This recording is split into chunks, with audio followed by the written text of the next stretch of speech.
अगर आप भी चाहते हैं PY फिल्म्स का ऑडियो वीडियो सबसे पहले आप तक पहुंचे तो लाल बटन दबा के चैनल को सब्सक्राइब करें और घंटी के निशान गोरकी गाय फोन किया ने लगे छौ गई कुत्ता काट लेल को तोरा दूरा बगल केहन कुत्ता रखने छै। Mix by DJ Praveen Guddu राज। अभी आप सुन रहे हैं करियोत बाजार से PY फिल्म्स की शानदार presented by दुल्हन म्यूजिक। रात मिलैला हमरा बजेला सही बात ने हमरा बतेला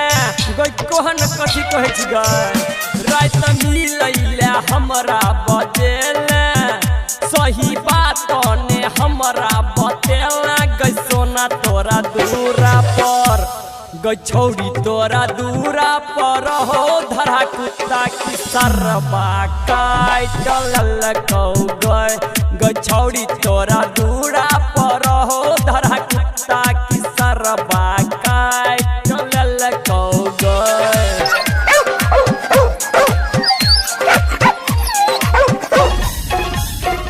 mix by DJ Praveen Guddu Raj Madhuban presented by Dulhan music. तोहर बाप पोसल को आईना कगे तू तो हमरा पटेले जान कगे हमरा प्यार में गड़ गल खूटी सरवा नोच लेलके हमर बूटी गलहु बज गए रात मिलैला हमरा बजेला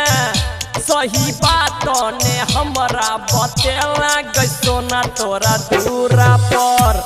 गई छौरी तोरा दूरा पर हो धरा कुत्ता की सरबा काट ललकौ गई छौरी तोरा दूरा पर हो धरा कुत्ता की सरबा काट ललकौ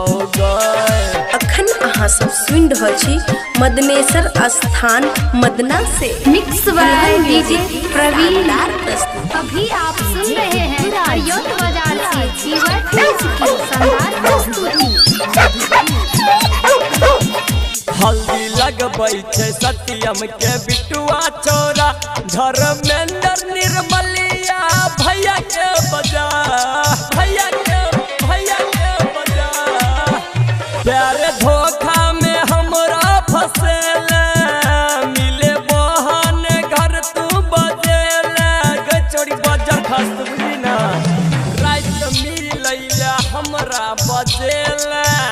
सही बात ने हमरा बतेला गई सोना तोरा दूरा पर